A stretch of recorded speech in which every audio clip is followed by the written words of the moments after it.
Meditation. हम में से ज़्यादातर ने इसके बारे में सुना होगा और मेडिटेशन करने की कोशिश भी की होगी, लेकिन जल्द ही बोर होके छोड़ दिया होगा। मेडिटेशन क्या है? अपने माइंड पे कंट्रोल रखना, माइंड को पीसफुल और काम रखना, जहन की फिक्र और सोचों के तूफान को पुरसकून रखना मेडिटेशन है। मेडिटेशन के बहुत से फिजिकल और मेंटल बेनिफिट्स हैं जिन्हें वेरियस मेडिकल रिसर्चेस के बाद फाइंड आउट किया गया है, जिसमें नींद का बेहतर होना, इम्यून सिस्टम का इम्प्रूव होना जिससे इंसान जल्दी बीमार ही नहीं पड़ता, ओवर थिंकिंग जैसी प्रॉब्लम से छुटकारा मिलना, मेमोरी इम्प्रूव होना जो स्टूडेंट्स के लिए बहुत ज़रूरी है और अक्सर स्टूडेंट शिकायत करते हैं कि उन्हें लेसन याद करने में बहुत प्रॉब्लम आता है, या ओवर थिंकिंग की वजह से नज़रें किताब पर और सोचें कहीं और ही रहती हैं। स्ट्रेस लेवल का कम होना, डिप्रेशन और एंजाइटी से छुटकारा मिलना, और जहां कई लोग स्ट्रेस कम करने के लिए बहुत सी फार्मास्यूटिकल मेडिसिन का इस्तेमाल करते हैं, अगर वो ये मेडिटेशन डेवलप कर लें तो उन्हें किसी भी मेडिसिन की ज़रूरत नहीं पड़ेगी। और इसके बेनिफिट्स में ये भी शामिल है कि इंसान अपनी सराउंडिंग्स से कनेक्ट कर पाता है। अक्सर देखने में ये प्रॉब्लम आया है कि हम जहाँ मौजूद हों, फिज़िकली मौजूद हों, वहाँ मेंटली हमारी प्रेजेंस नहीं रहती, हमारे ख़यालात और सोचें कहीं और ही रहती हैं। और मेडिटेशन हमारे फोकस और कंसंट्रेशन को भी इम्प्रूव करती है, जो किसी भी चीज़ को ऑब्ज़र्व करने में हमें हेल्प आउट करता है। जैसा कि अगर आप कहीं आउटिंग के लिए जाएं और वहाँ उस मोमेंट को एंजॉय करने के बजाय अगर कोई स्टूडेंट है तो वो अपने एग्ज़ाम्स या असाइनमेंट्स या कोई और प्रोजेक्ट्स के बारे में सोच के परेशान होगा और अपनी करंट मोमेंट को एंजॉय नहीं कर पाएगा। और अगर कोई वर्किंग पर्सन है तो अपनी बिजनेस डील्स को या जॉब की एप्लीकेशन के बारे में सोच कर परेशान होगा और अपनी करंट प्रेजेंस जहाँ उसकी रिक्वायर्ड है, मेंटली प्रेजेंस भी रिक्वायर है, वहाँ वो लैक करेगा। यही चीज़ मेडिटेशन इम्प्रूव करती है, जो हमारे मेंटल पीस के लिए बहुत ज़रूरी है। और अब अगर हम इसके मेथड की बात कर लें, हमें किसी साधु की तरह जंगल में जाकर या किसी पहाड़ पर जाके मेडिटेशन नहीं करनी, बल्कि कहीं भी घर में आप जहाँ कंफर्टेबल हैं, बेड पर, सोफ़ा पर या ज़मीन पर, जहाँ आप कंफर्टेबल हैं वहाँ बैठ जाइए। और एक चीज़ का ख्याल रखें कि आपकी जो स्पाइन है वो बिल्कुल स्ट्रेट रहे। इसके बाद एक्सटर्नल नॉइज़ से बचने के लिए आप ईयर प्लग्स का इस्तेमाल करिए, जो किसी भी मेडिकल स्टोर पे इजीली अवेलेबल होंगे।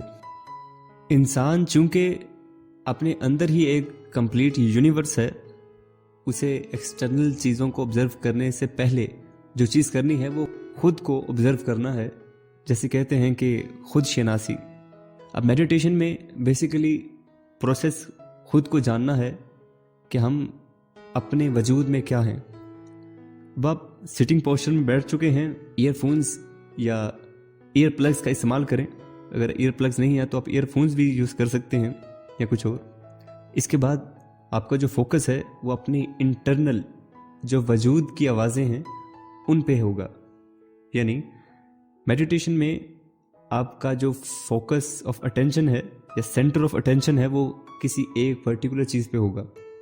इसको मज़ीद आसान बनाने के लिए आप क्या कर सकते हैं, अपनी जो वजूद की आवाज़ें हैं जिसमें हार्ट बीट है, आपकी ब्रीदिंग है, तो अपनी ब्रीदिंग को ऑब्जर्व करें। अपना फोकस सिर्फ ब्रीदिंग पर रखें कि कैसे सांस आपकी बाहर आती है नाक से या अंदर किस तरह जाती है और किस तरह आपके लंग्स एक्सपैंड करते हैं।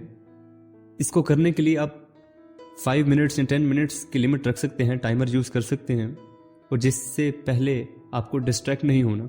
आपको बहुत से ख्यालात आएंगे कि जैसे वो बाहर का दरवाज़ा तो मैंने खुला ही रहने दिया, पहले वो बंद कर रहा हूँ, बाद में आके फिर से मैं मेडिटेशन स्टार्ट करता हूँ। या इस तरह का ख्याल भी आ सकता है कि आज मेरे इंटरनेट पैकेज का लास्ट डेट है, एक्सपायरी डेट है, आज अभी मैं रिचार्ज कराता हूँ, वापस आके मैं स्टार्ट करता हूँ। इस तरह के बहुत से ख्यालात आएंगे, लेकिन मेडिटेशन हमने करना इसलिए है कि हम इस तरह के जो भी कचरे ख्यालात हमारे जहन में आते हैं पूरे दिन में, जो हज़ारों की तादाद में जो ख्यालात हैं, उनसे हमें जो डिस्ट्रैक्ट करते हैं उनसे हमें बचना है। अपना फोकस जिस पे हम चाह रहे हैं हमें उस पे करना है कि हमारा ख्यालात हैं वो हमारे कंट्रोल में हो, ना कि हमारे ख्यालात हमें कंट्रोल करें।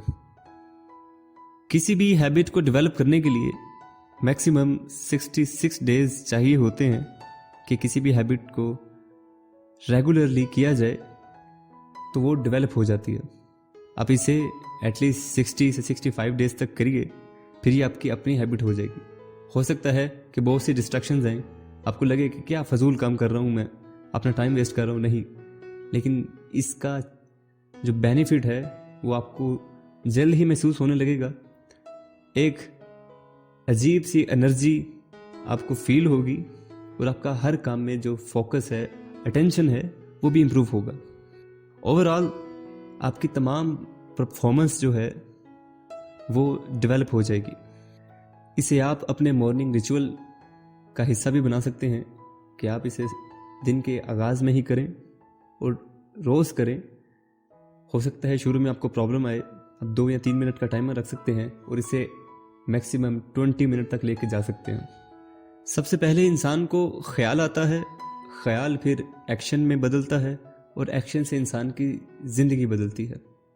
अगर हम अपने ख्यालात को कंट्रोल करना सीख जाएं तो हम अपनी पूरी ज़िंदगी को अपनी मर्ज़ी से डायरेक्शन दे सकते हैं।